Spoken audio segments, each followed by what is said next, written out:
વિદ્યાર્થી મિત્રો, chapter number 9 આનુવંશિકતા અને ઉદ્વિકાસ. હવે એમાં આપણે પ્રશ્ન જોવાનો છે કે લક્ષણો, આપણે વાત કરી કે લિંગ નિશ્ચયન જનીન નિયંત્રિત છે, બરાબર.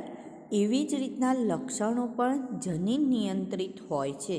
તો કેવી રીતના લક્ષણો જનીનોના નિયંત્રણ હેઠળ હોય છે, અથવા તો પ્રોટીન લક્ષણોની અભિવ્યક્તિને કેવી રીતે નિયંત્રિત કરે છે, યોગ્ય ઉદાહરણ આપી સમજાવો.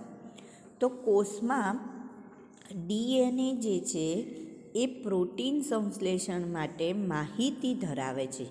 ડીએનએ જે આપણે વાત કરી હતી કે ડીઓક્સીરિબોન્યુક્લિક એસિડ, આ જે ડીએનએ છે એની અંદર આનુવંશિકતા માટેની તો માહિતી છે જ, સાથે સાથે શું કહે છે કે પ્રોટીન સંશ્લેષણ માટેની માહિતી પણ શેમાં રહેલી છે, તો કે ડીએનએમાં રહેલી હોય છે. તો હવે આ ડીએનએ શું છે, તો કે જનીન એ આ ડીએનએનો ટુકડો છે.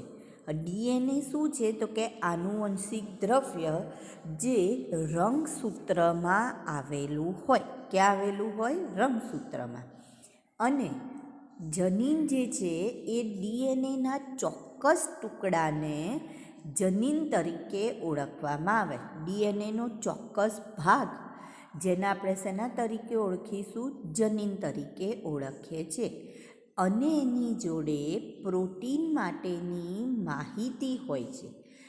એની આપણે કહું કે પ્રોટીન બનાવવા માટે કોની જરૂર પડે? ડીએનએની જરૂર પડે. જનીન એ આ ડીએનએનો ભાગ છે. તો જનીન જે છે એ પ્રોટીન બનાવવા માટે જરૂરી છે, અને પ્રોટીન એ ઉત્સેચક તરીકે વર્તે છે. પ્રોટીન શેના તરીકે વર્તશે? ઉત્સેચક તરીકે વર્તે છે. તો સજીવમાં ઉત્સેચક ચોક્કસ પ્રક્રિયાને ઉત્તેજે છે. જે કોઈ પણ પ્રક્રિયા હોય, ઉત્સેચકનું કામ શું? તો કોઈ પણ પ્રક્રિયાને એ કેવી બનાવે છે, તો કે વેગીલી બનાવશે, પ્રક્રિયાને ઝડપી બનાવશે, અને પ્રક્રિયા દરમિયાન એ વપરાતા નથી. તો હવે જ્યારે ઉત્સેચકીય પ્રક્રિયા થતી હોય તેમાં ઉત્પન્ન થતી નીપજ ચોક્કસ લક્ષણની અભિવ્યક્તિ દર્શાવે છે. જ્યારે પણ આવી ઉત્સેચકીય પ્રક્રિયા થતી હોય તો નીપજ જે હશે એ શું કરશે, તો કે ચોક્કસ લક્ષણ અભિવ્યક્ત કરે છે.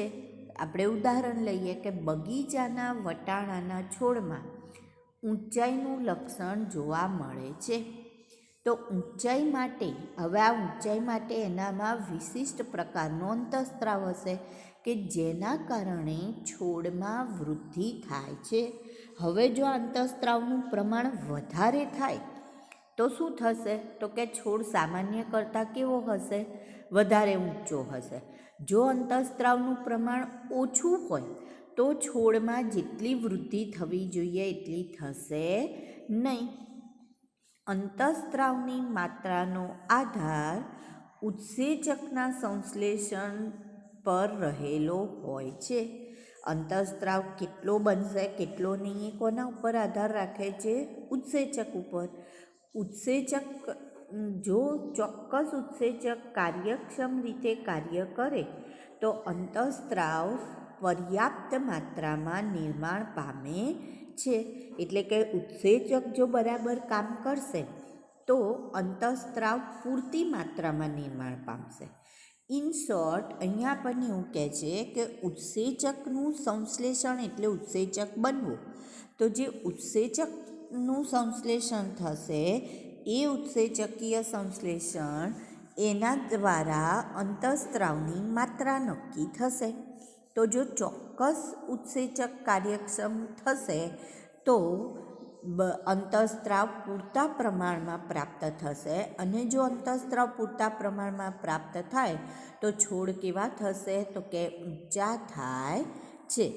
પણ જો ઊંચાપણામાં કંઈક પરિવર્તન આવે, કંઈક જુદાપણું આવે, એટલે કે છોડ ઊંચો થવાના બદલે ધારો કે નીચો રહે છે, અથવા તો છોડમાં જેટલી વૃદ્ધિ થવી જોઈએ એટલી વૃદ્ધિ થતી નથી, તો એ શું દર્શાવે છે કે ભાઈ ઉત્સેચકે બરાબર કાર્ય કર્યું નહીં, ઉત્સેચકની કાર્યક્ષમતા ઘટી. અને જ્યારે ઉત્સેચકની કાર્યક્ષમતા ઘટી જેના કારણે જે અંતઃસ્ત્રાવની માત્રા હતી એ ઘટે છે અને તેથી છોડની ઊંચાઈ વધતી નથી, ઊંચાઈ કેવી રહે છે? નીચી રહે છે. તો એનો મતલબ ઉત્સેચક શું છે? તો કે ઉત્સેચક પ્રોટીન છે. પ્રોટીન કોણ નિર્માણ કરે છે? તો કે ડીએનએ. અને ડીએનએનો ચોક્કસ ભાગ એટલે એને તો શું કહેવાય? જનીન કહેવાય. તો એનો મતલબ જનીનો પ્રોટીન સંશ્લેષણ દ્વારા આવા લક્ષણોને નિયંત્રિત કરે છે. જનીન જે છે એ પ્રોટીન સંશ્લેષણની પ્રક્રિયા કરી લક્ષણોને શું કરે છે? નિયંત્રિત કરવાનું કામ કરે છે. એટલે ઇન શોર્ટ આમાં તમારે એક જ વાત યાદ રાખવાની છે કે ડીએનએ એ પ્રોટીન સંશ્લેષણ માટે જરૂરી છે. ડીએનએનો ખંડ અથવા ચોક્કસ ભાગ જેને શું કહેવાય? જનીન. પ્રોટીન એ ઉત્સેચક તરીકે વર્તે છે. ઉત્સેચક ચોક્કસ પ્રક્રિયાને ઉત્તેજવાનું કામ કરે. એમાં આપણે વટાણાને ઊંચાઈનું લક્ષણ લીધું, તો ઊંચાઈ માટે ચોક્કસ અંતઃસ્ત્રાવની જરૂર છે ને આ અંતઃસ્ત્રાવ માટે ઉત્સેચકની ક્રિયાવિધિ અથવા ઉત્સેચક કાર્યક્ષમ હોવું જરૂરી.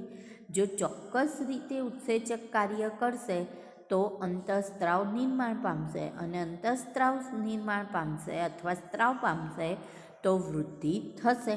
પણ જો ઉત્સેચક બરાબર કાર્ય નહીં કરે તો શું થશે? તો કે અંતઃસ્ત્રાવની માત્રામાં ઘટાડો, અને જો એમાં ઘટાડો થાય તો વૃદ્ધિ થતી નથી. એટલે કે એને આપણે જનીન નિયંત્રિત પ્રક્રિયા કહીએ છીએ. એના પછીનો પ્રશ્ન આવે છે કે આનુવંશિકતાની કઈ ક્રિયાવિધિનો લિંગી પ્રજનન કરતા સજીવો ઉપયોગ કરે છે?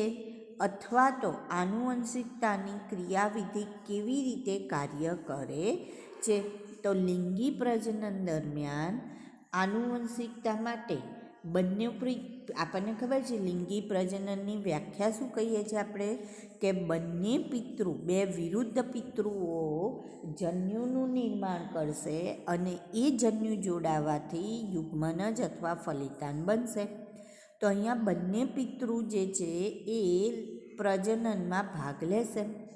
તો બંને પિતૃમાંથી વારસાગમન પામતા જનીનોને આધારે સંતતિના લક્ષણો નક્કી થાય છે. બંને પિતૃ હોય એ પોતાના લક્ષણો જનીનને આપશે, જનીનમાં ઉતરી આવશે. જનીન જે છે એના આધારે જે પણ સંતતિ છે એના લક્ષણો નક્કી થતા હોય છે. દરેક સંતતિમાં એક પિતૃપક્ષ પાસેથી અને એક માતૃપક્ષ પાસેથી જનીન પ્રાપ્ત થાય. એટલે કુલ કેટલા જનીન હોય છે? તો કે 2 જનીન હોય છે. જનીનો તેમના પિતૃના રંગસૂત્રો દ્વારા વારસાગમન પામે છે.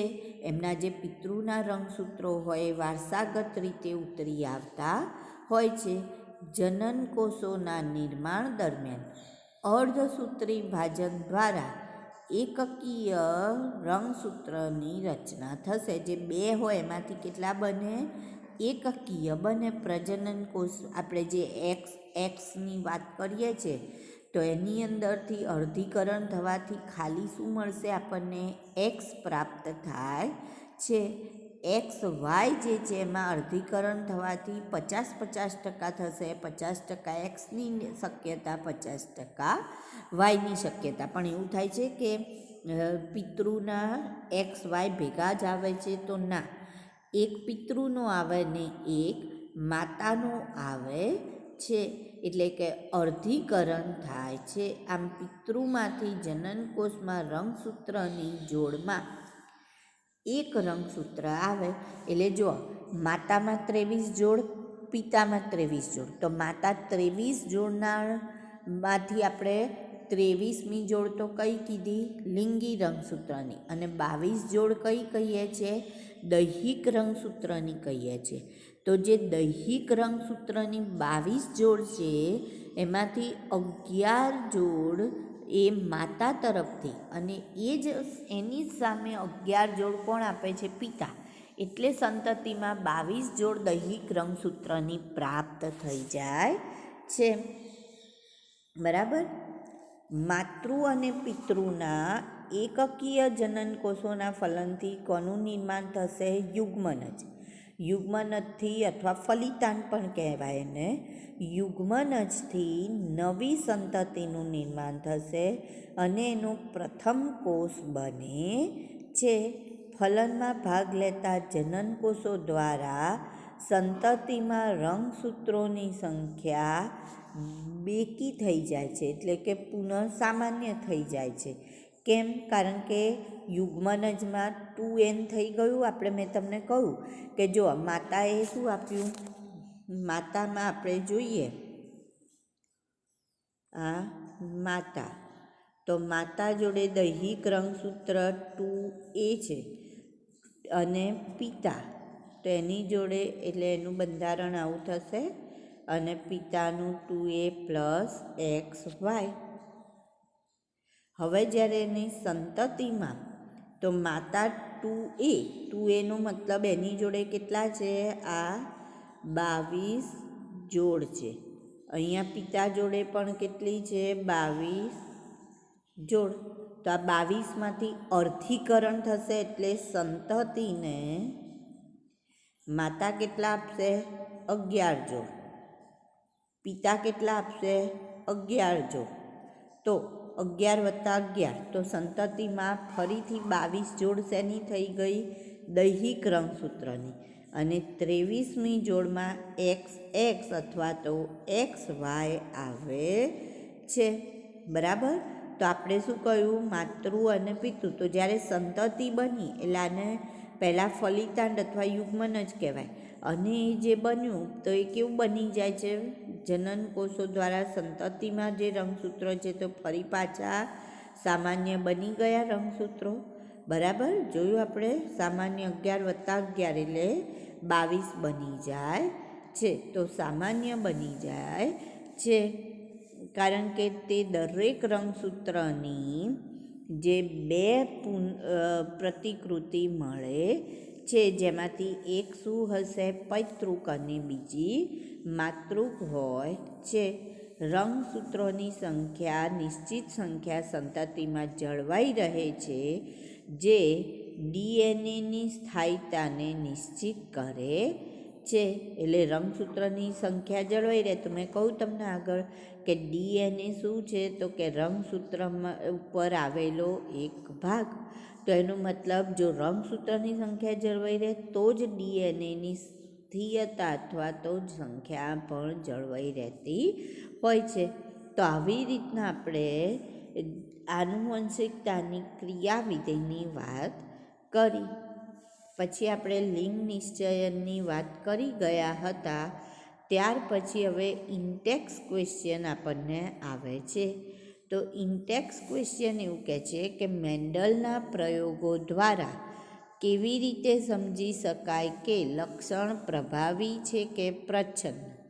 પ્રભાવી કે પ્રચ્છન્ન? તો જો મેન્ડલે શુદ્ધ ઊંચા અને શુદ્ધ નીચા, તો શુદ્ધ ઊંચા માટે બંને કેપિટલ ટી અને શુદ્ધ નીચા માટે બંને સ્મોલ ટી વચ્ચે સંકરણ કરાવીને પ્રયોગો યોજ્યા, જેમાં F1 પેઢીમાં બધા જ છોડ કેવા મળે છે? તો કે કેપિટલ ટી અને સ્મોલ ટી મળે છે.